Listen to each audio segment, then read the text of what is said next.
ირანის წინააღმდეგ დაწყებულ ომს პირველივე დღეს უემსხვერპლა ქვეყნის უზენაესი ლიდერი ალი ხამენეი, რომლის სიკვდილიც ახლო აღმოსავლეთსა და ირანში ეპოქის დასასრულია. ბევრი სვამს კითხვას, რა მოხდება ახლა, როგორ და ვინ გააგრძელებს ირანის მართვას. ამ ვიდეოში ახალი უზენაესი ლიდერის არჩევის წესსა და შესაძლო კანდიდატებზე ვისაუბრებ. ირანის ისლამური რესპუბლიკის ისტორიაში სულიერი ლიდერის, ანუ რაჰბარის ცვლილების დიდი გამოცდილება არ არსებობს, რადგანაც აქამდე მხოლოდ ერთხელ მოხდა ასეთი ცვლილება, როდესაც აიათოლა ხომეინი საჰაეროდ დაბომბვის შედეგად ლიკვიდირებულმა ალი ხამენეიმ ჩაანაცვლა. სწორედ ამიტომ ამჟამად ქვეყანას ჯგუფებითი საბჭო მართავს, რომლის წევრებიც ქვეყნის პრეზიდენტი, სასამართლო ხელისუფლების მეთაური და აიათოლა ალი რეზა არაფი არიან.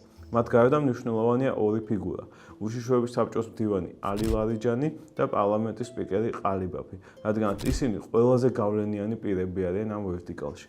თუმცა ეს ყველაფერი დროებითია, სანამ ახალ უზენაეს ლიდერს აირჩევენ, სადაც უმთავრესი სიტყვა ექსპერტთა ასამბლეამ უნდა თქვას.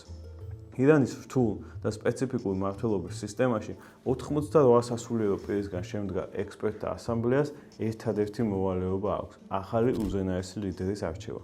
ირანული მედიის ცნობით საომარი მოქმედებების გამო ექსპერტთა ასამბლეა დისტანციურად შეიკრიბება და წევრების უსაფრთხოების დაცვის მიზნით ხმას ისინი ალტერნატიული, საჯაროდ უცნობი მეთოდით მისცემენ.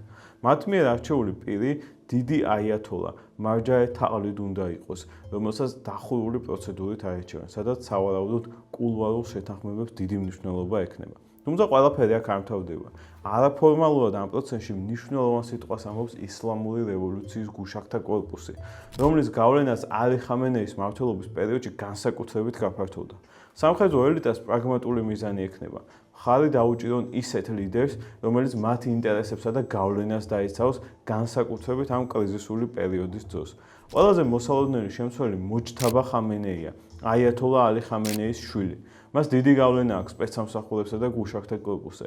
საერთაშორისო მედიაში მრავალი სტატიაა გამოქვეყნებული, რომ ის დაახლოებით $3 მილიარდი ქონებას ფლობს. მოჯთაბა აქტიურად იყო ჩართული ირანის ყოველდღიურ პოლიტიკაში, მათ შორის გასახსენებელია 2009 წელი, როდესაც მაჰმუდ აჰმადინეჯადის სასარგებლოდ არჩევნები გაყალბდა და შემდგომ უკვე საპროტესტო აქციები მისი მეთაურობით რეპრესიული გზით ჩაახშეს. არის კიდევ ერთი ფაქტორი: სიმბოლიზმი. მისი არჩევა ხამენეის მემკვიდრეობის გაგრძელება იქნება, რაც რეჟიმის მხარდამჭერებისთვის განსაკუთრებით მნიშვნელოვანი გზავნილი შეიძლება იყოს.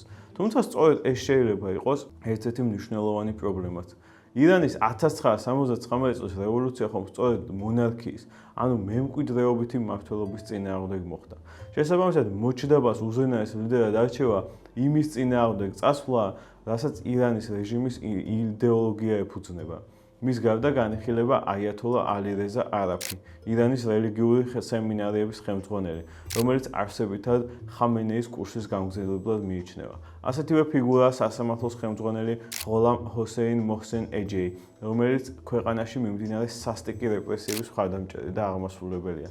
შეიძლება ითქვას, რომ ყველა ეს ფიგურა იმ კურსის გაგრძელებას ეცდება, რასაც ალი ხამენეი 4 ასწლეულის განმავლობაში ქადაგებდა და ნაკლებად სავარაუდოა მათ რეპრესიებზე უარი თქვან. აღსანიშნავია, რომ ექსპერტთა ასამბლეაში აბსოლუტურ უმრავლესობას ეგრეთ წოდებული პრინციპალისტები, რეჟიმის ყველაზე რადიკალური ფრთის წარმომადგენლები ფლობენ. ერთი რამ კი დანამდვილებით შეიძლება ითქვას: ირანი ისტორიულ გზასაყარზეა. ისლამური რეჟიმის გადარჩენის შემთხვევაში ახალი ლიდერი განსაზღვრავს როგორც ქვეყნის პოლიტიკურ კურსს, ასევე ახლო აღმოსავლეთში ახალი წესრიგის შექმნას.